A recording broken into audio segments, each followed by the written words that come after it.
Shaq finds a kid crying outside a game, then learns he sold his bike for one ticket.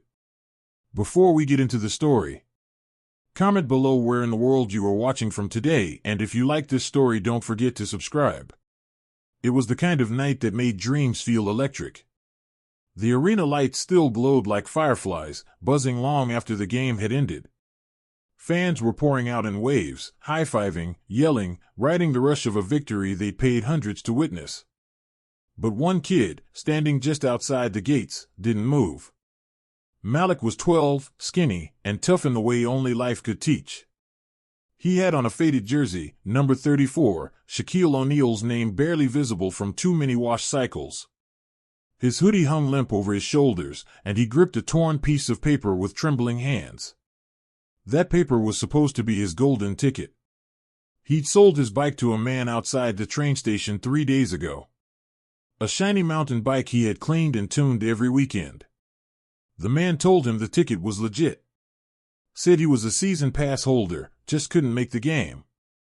Malik believed him. He wanted to believe him. There wasn't enough room in his life for second thoughts.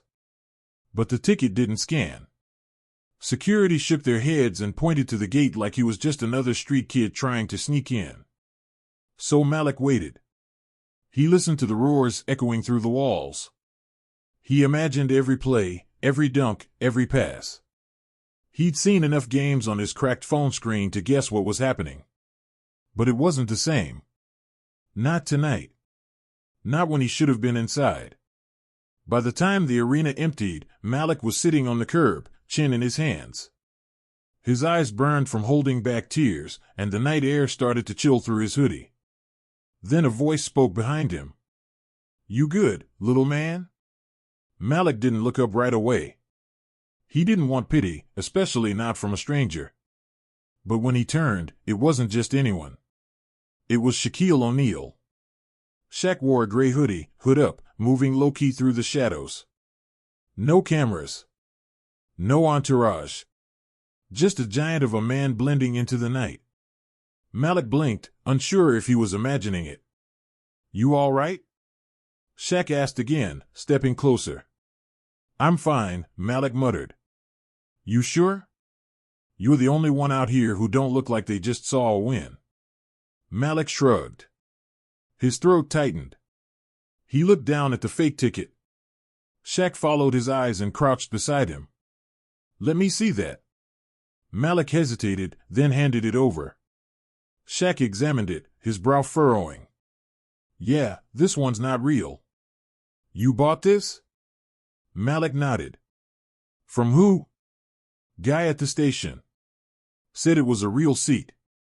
I sold my bike for it." Shaq didn't react right away. He looked at the ticket, then back at the kid. "You came all the way here for the game?" "Yeah," Malik said. "First time I even got this close to a real one. I thought I could see you play. Just once." Shaq's expression softened. He sat down next to Malik on the curb, elbows on his knees. "You from around here?" "East Side," Malik said. "My mom works night shifts at County General. Don't see her much." "What about your pops?" Malik didn't answer. That was answer enough. Shaq nodded slowly. "You play?" "Every day." "What position?" "Whatever they let me play. Mostly point." "I'm short." Allen Iverson was short too. Malik smiled at that. "Just a little." "You were my favorite though." Shaq grinned. "Now that's what I'm talking about." They sat in silence for a moment. Traffic passed. A security guard gave them a strange look but said nothing. "Let me guess," Shaq said. "You didn't tell your mom you were coming here?" "I told her I was sleeping over at Jamal's. She wouldn't have let me come downtown alone. You're lucky I found you before someone else did." "I wasn't scared," Malik said. "I just wanted to be close to it. To greatness." Shaq's gaze lingered on him. "You love the game?" "It's the only thing I've got that makes sense. When I play, it's like I'm not stuck anymore. Shaq reached into his hoodie and pulled out his phone. He typed something, then stood. Come on. Malik looked up, confused. Where? I'm driving you home. Malik stood slowly. You serious? You think I'm leaving you out here to walk after all that? Nah. Let's go. Malik followed him through a side gate where a valet handed over a sleek black SUV. The boy climbed in, nervous but stunned. Shaq adjusted the seat and pulled out into the street. You're not mad? Malik asked after a few blocks. Mad? That I tried to come to the game like that. With a fake ticket. Shaq glanced at him. Why would I be mad? You believed in something enough to give up what you had. That's not stupid. That's heart. They drove in silence for a while. What's your name? Malik. All right, Malik. How about this, tomorrow, I'm taking you somewhere. You free after school? Yeah, probably. Shaq nodded. Be ready. For what? You'll see. Malik looked out the window, the city lights blinking like signals in the dark. His hands trembled, not from cold now, but from something he hadn't felt in a long time. Hope. As they pulled into his neighborhood, Malik realized the moment wasn't a dream. This was real. Shaquille O'Neal had found him, talked to him, seen him. Not the jersey. Not the mistake. Him. Shaq parked and looked over. One thing though. If I help you, you don't quit. Not when it gets hard. Not when you get tired. You finish what you start. Deal?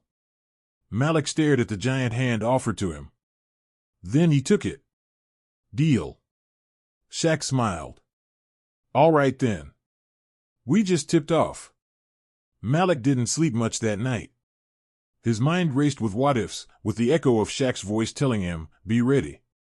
He didn't know what that meant. He didn't care. All he knew was that he had to be up early, clean, sharp. For once, he didn't mind ironing his shirt for school or skipping out on breakfast just to double-tie his shoes. If this was the start of something real, he wasn't going to fumble it. The school day dragged like cement.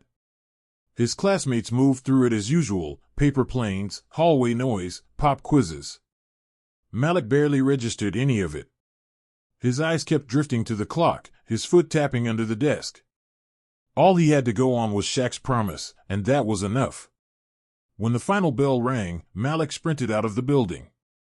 His heart sank when he saw no car waiting. He walked down the block, hands in his pockets, scanning every SUV that passed.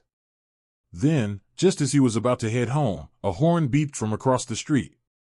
There it was. The same black SUV. The window rolled down. You didn't think I forgot, did you? Shaq said. Malik broke into a run, climbed in without hesitation. I didn't know if you were serious. Shaq laughed. When I say something, I mean it. They drove out of the city. Not toward the arena, but past it. Farther than Malik expected. The neighborhoods changed. Strip malls turned into empty lots, which turned into open fields. Finally, they pulled up to a modest building tucked between a rundown high school and an old rec center. Where are we? Malik asked. This, Shaq said, stepping out, is where I got serious about the game. Back when I was your age. They walked inside. The gym was quiet, almost forgotten. The walls were yellowed with age. A few dusty trophies sat in a glass case by the entrance. But the court? The court still had soul. The lines were faded, but the wood still echoed with every bounce. An older man stood near the hoop, sweeping. He looked up and grinned. You brought me a new one, the man asked. Something like that, Shaq replied. Malik, this is Coach Ray. He's old school. Knows how to work kids hard. That okay with you? Malik nodded. Yes, sir. Coach Ray didn't smile. We'll see. He tossed Malik a ball. Baseline. 10 suicides. Malik blinked. Now? Coach Ray crossed his arms. You want it or not? Malik dropped his bag, took off his hoodie, and started running. Shaq watched from the bleachers. The first few laps, Malik was fast. Confident. By the sixth, his legs started to wobble. Sweat dripped from his chin. By the 10th, he collapsed on the floor, chest heaving. Coach Ray walked over, standing above him. You done? Malik didn't speak. I asked you a question. Malik pushed himself up on his elbows. No, sir. Then get up. It wasn't dramatic. No music. No slow motion. Just grit. Malik stood, picked up the ball, and finished. Every last run. When he was done, Coach Ray nodded once. Be here tomorrow. Same time. We start for real. Shaq clapped slowly from the bleachers. Told you he had heart. As they rode back, Malik leaned against the window, wiped his forehead. You set me up, he said. Shaq chuckled. Nah. Just opened the door. You're the one who walked through. But that wasn't just a practice, Malik said. That was like punishment. Shaq nodded. That's how we build players. Pressure's where the diamond comes from. Malik didn't argue. He just looked out the window, the streets of his neighborhood pulling back into view. It was dark again. His mom's hospital shift would end after midnight. Another quiet night. But now, he felt different. He wasn't just a fan anymore. He was a player in training. The next few weeks pushed him harder than anything in his life. Coach Ray didn't let up. Ball handling drills until his fingers cramped. Free throw routines until the lights shut off. One-on-one scrimmages where Malik got knocked down more than he scored. And every time he wanted to stay down, Ray shouted one word that echoed in his bones, again. Shaq came by once or twice. He didn't interfere. Just watched. Observed. Gave small nods of approval when Malik nailed a move or finished a set without gasping. At school, things didn't change much. His classmates still saw him as that quiet kid who never had lunch money. But Malik didn't care. His focus sharpened. Grades went up. Teachers noticed. Even Jamal, his best friend, started coming to the gym after school just to see what was going on. You serious about this, huh? Jamal asked one afternoon. Gotta be, Malik said, drenched in sweat, still dribbling through cones. What if it doesn't work out? Malik paused. Then bounced the ball again. Then I'll know I gave everything. Coach Ray called out from across the gym. Let's go, dreamer. You're not done. And he wasn't. The biggest test came a month later. The rec center hosted a citywide youth showcase. Scouters. Coaches. News outlets.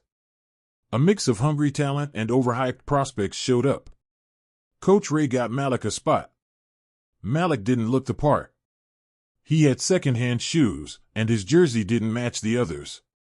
But when the whistle blew, he didn't need a name on his back. He played defense like it was personal. He moved with speed and instinct, eyes locked, every step full of intent. When the ball was in his hands, he didn't try to show off. He just made the smart play. Pass. Drive. Dish. Hustle. The final minute of the scrimmage came down to a 1-point difference. Malik's team had the ball. Everyone expected a shot from the biggest kid on the floor. Instead, Malik cut through the lane, got the pass, and made a clean layup under pressure.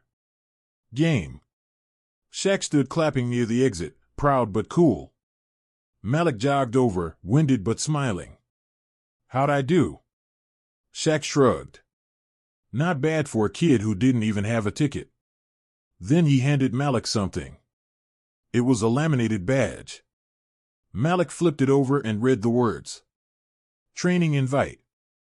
Summer Academy. He looked up. Is this real? Shaq smiled. Only one way to find out. Malik gripped the badge like it was the championship trophy. For the first time in his life, someone had opened a door and believed he could walk through it. Summer came fast. Malik packed his things in a beat-up duffel bag and stood at the bus terminal with Coach Ray. His mom had hugged him goodbye at 6 a.m., tears in her eyes but pride written all over her face. She didn't say much. She didn't have to. Malik saw it all in her silence. This was a moment they never thought would come. The summer academy was held 3 hours away, in a facility with more courts than his neighborhood had working streetlights. Kids came from all over, some from rich suburbs, others from small towns. They had private trainers, expensive shoes, and highlight reels online. Malik came with raw instinct, hustle, and an attitude that didn't know how to quit. It was clear from day one that he was the underdog. The coaches didn't know his name. The other players barely acknowledged him. When the teams were split up, he was picked near the bottom. But Malik didn't care about rank. He'd been at the bottom long enough to know it didn't define him. The drills were brutal. 3-a-days in heat that made the hardwood feel like lava. Malik struggled to keep up, especially during conditioning. There were moments he wanted to quit. His legs burned. His chest felt like it was collapsing. But he remembered the curb, the fake ticket, Shaq's voice, "If I help you, you don't quit." So he didn't. By the end of week 1, coaches started noticing him. Not because he was flashy, but because he never took a play off. While others jogged through drills, Malik sprinted. When teammates got lazy on defense, he covered for them. During breaks, he stayed behind and shot free throws until the lights flickered. Then came the first scrimmage in front of scouts. Malik came off the bench midway through the first half. His team was down 10. The point guard was rattled by full court pressure. Malik raised his hand. The coach hesitated, then gave the nod. First play, Malik broke the press with a behind-the-back dribble and dish. Then he grabbed a loose ball and took it coast to coast. No hesitation. Just control. Just fire. He didn't light up the scoreboard. But he controlled the rhythm, dictated the pace, locked down the other team's best shooter, and made his teammates better. By the final buzzer, they'd come back to win by 3. After the game, he overheard one of the scouts mutter, "Kids got floor IQ off the charts." Malik didn't say anything. Just smiled. A few nights later, he got a video call from Shaq. "You holding up?" Shaq asked. "Trying to survive." "You doing more than that?" "I got a call from Coach Matthews today." Malik sat up straighter. "What did he say?" "He said he hasn't seen hustle like that since college. He also said you need to stop apologizing every time you shoot." Malik laughed. "I'm just trying not to mess up. You're not here to play scared. You're here to compete. Let him feel you." They talked for a few more minutes, then Shaq ended the call with a simple line. "Remember, greatness doesn't ask permission." Those words stayed in Malik's head. Week 2 brought injuries to a few top players, opening more minutes for Malik. He seized them. Played like a veteran. Never forced shots, but never shied away either. Coaches started drawing up plays with him in mind. The kids who once overlooked him now passed him the ball with confidence. Then came the biggest twist. Midway through the second week, a surprise visitor showed up at the camp, a top-tier high school coach from out of state. Coach Douglas. He ran one of the best prep programs in the country. NBA players had come through his system. He ran a private workout. Selected 10 players. Malik was one of them. The drill was simple. 1-on-1. Winner stays. Malik wasn't the fastest. He wasn't the strongest. But he was relentless. He stayed in the game for 5 straight possessions, outthinking, out-hustling, and out-timing kids who'd been ranked above him for years. After the workout, Coach Douglas pulled him aside. "You ever thought about leaving your school?"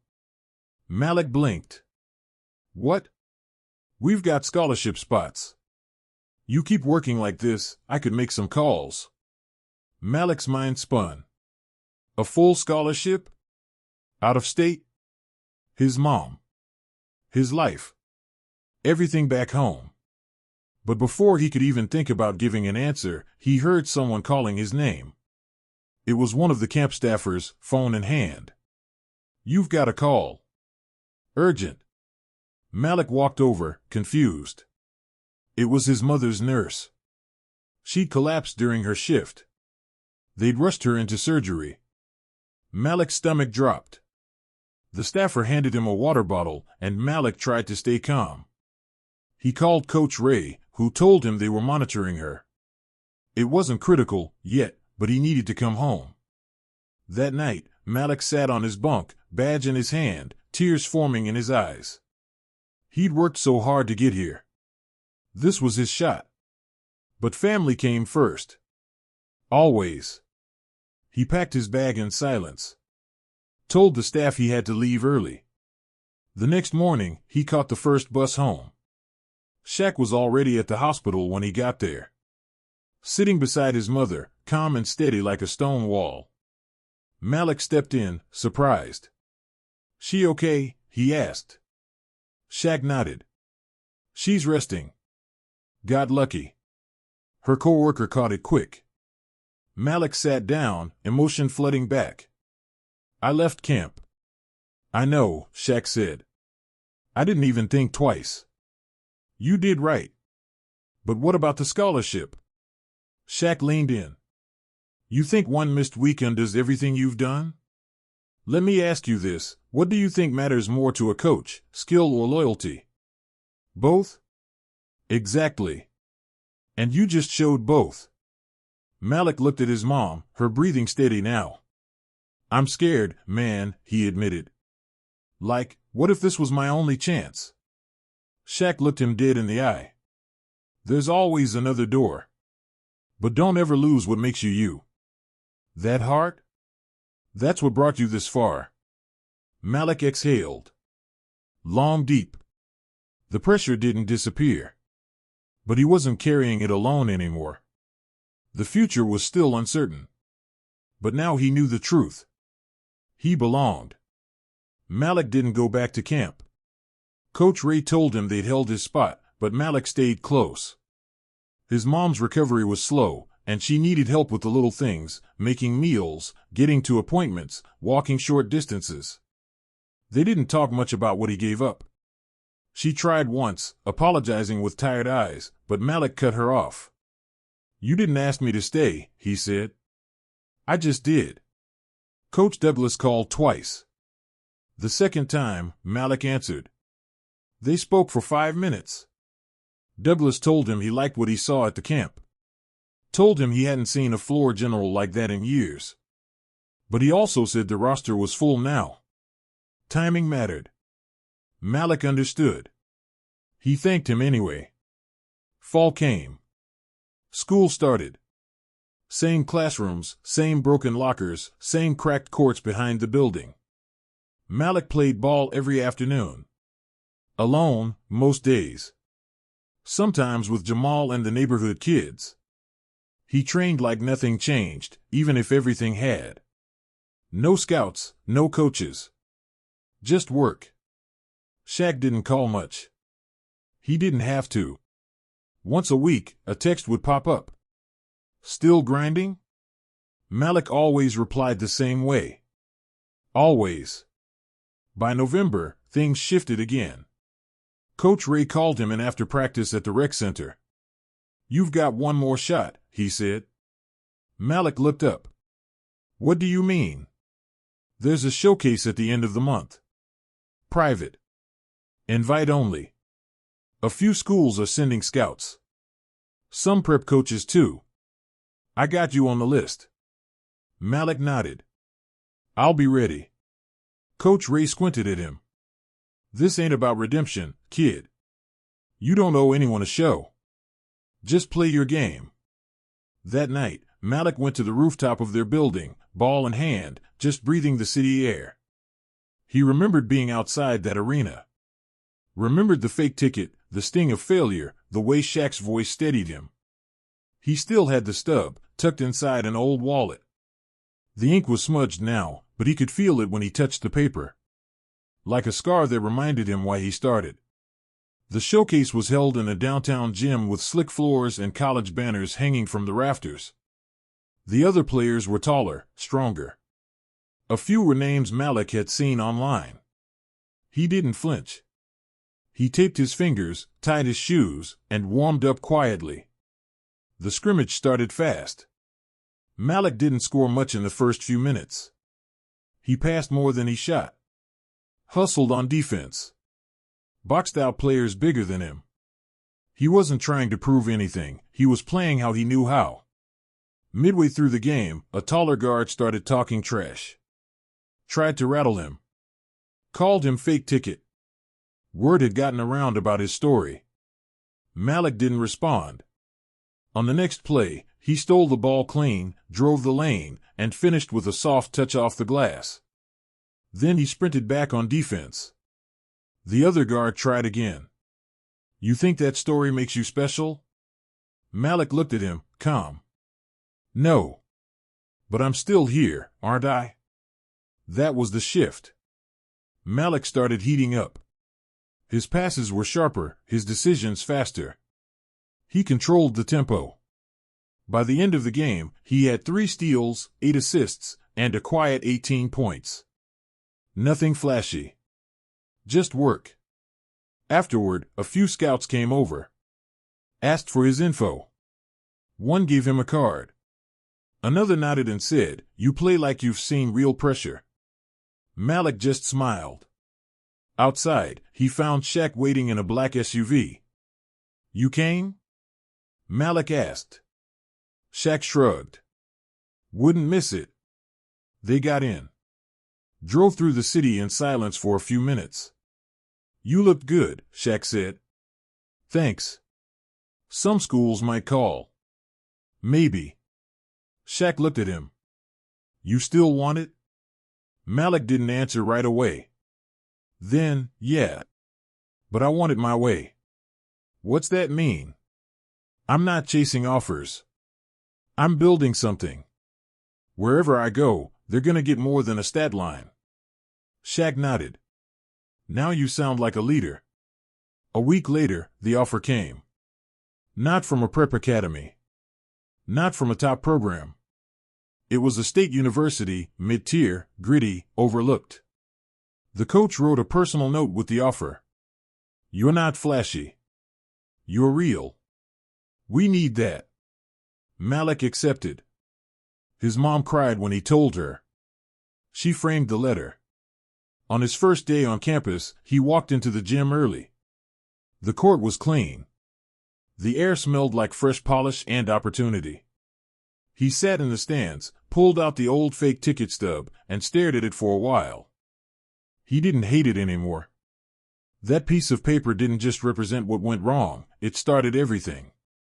Shaq called that night. You're in, he said. Feels like I finally belong, Malik replied. You always did, Shaq said. Took you a while to believe it. They laughed. Hey, Malik added, if you're ever in town. I'll be in the front row, Shaq promised. Fall practices began. Malik wasn't the biggest name on the roster. He wasn't the loudest either. But every time he stepped on the floor, something shifted. Teammates played harder. The ball moved smarter. The energy changed. One day, a freshman asked him, why do you always go so hard? Even in drills? Malik tossed him the ball.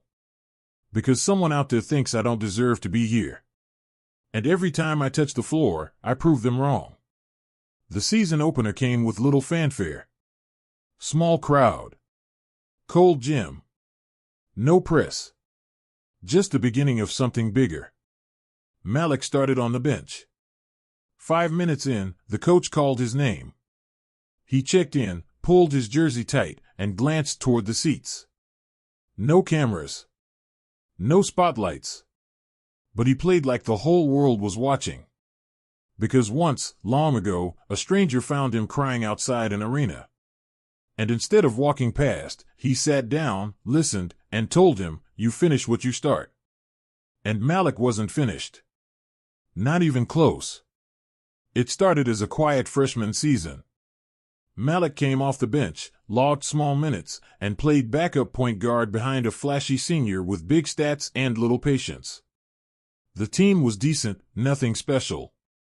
But something shifted every time Malik was on the floor. Coaches noticed. Teammates noticed. And by mid-season, the starting job was his. Not because he begged for it. Because he earned it.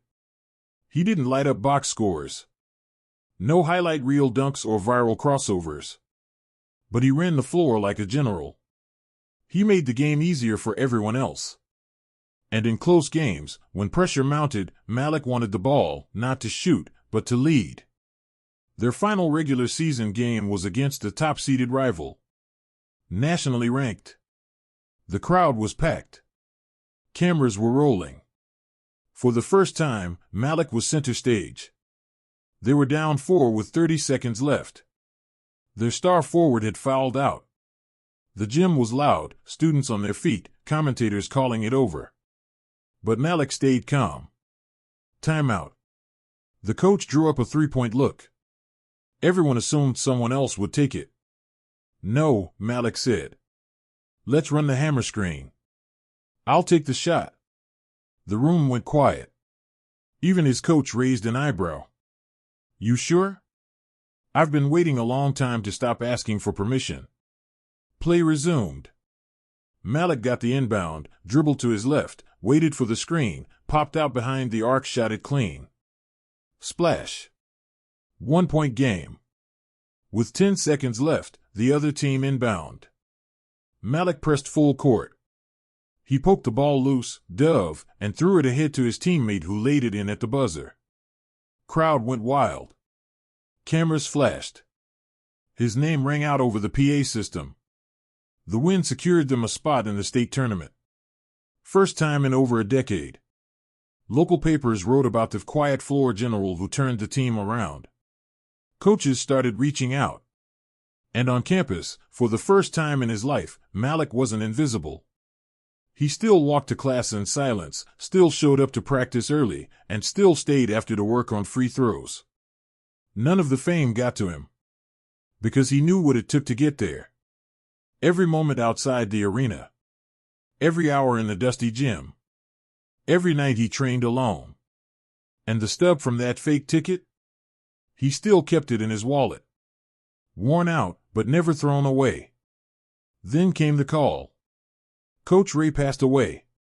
He'd been sick for a while, but never told anyone outside his close circle. Malik got the news during study hall.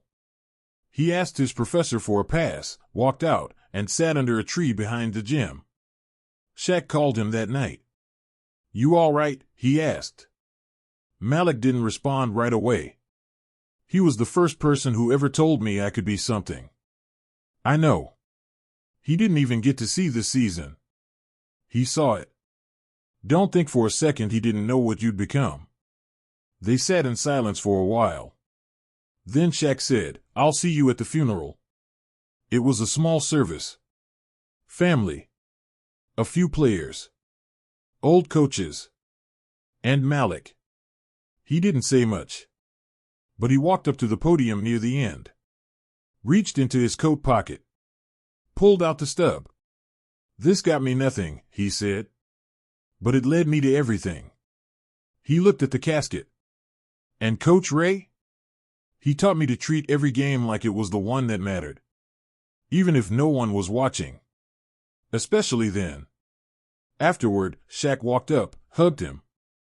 "I'm proud of you, man." Malik nodded. "Thanks for not walking past me that night." Shaq smiled. "Thanks for not quitting after I didn't put you in a limo." That made Malik laugh. "I thought about quitting 100 times," Malik said. "But you didn't." "No. Because of you. And because of him." As they stood there, Shaq handed him a folded paper. "What's this?" Malik asked. "Letter of intent. From a sports foundation I'm starting." I want you to be the face of a new program. For kids like you. We help them get training, mentorship, real chances. You interested? Malik didn't hesitate. Yeah. I'm in. You'll lead it someday. I will. 2 years later, Malik graduated. Not just with a degree, but with honors. He finished as the school's all-time assist leader. No NBA scouts came knocking. That wasn't the dream anymore. Instead, he took a job coaching at the same rec center where it all began. He still wore his beat-up 34 jersey during drills. Kids asked if it was custom. He never corrected them. He told his players stories, not about games, but about grit. About late nights, fake tickets, and second chances. About how greatness doesn't always come with cameras. Sometimes, it starts with a single conversation on a curb. And every Saturday, Malik handed out basketballs to kids who couldn't afford them. On the side of each ball was one word. Finish. Years later, during a televised halftime ceremony, the announcer listed his achievements. Coach of the Year. Founder of the Malik Foundation for Youth Athletes. Honorary degree from his alma mater. Then they brought out someone special. Shaq. He walked out with a smile, handed Malik a frame. Inside it, the old ticket stub. Laminated. Preserved. The crowd stood and clapped. Not because of what he won, but because of what he gave. Malik held the stub high. This, he said into the mic, was never about basketball. This was about believing someone mattered. About showing up for people who've been overlooked. About fighting like you belong, even when no one gives you a seat. He looked into the camera, as if speaking to the next kid watching from behind a fence or outside an arena. Your shot is coming. Don't walk away before it does. The crowd roared. And in that moment, Malik didn't feel like the kid outside the gates anymore. He was the one holding them open.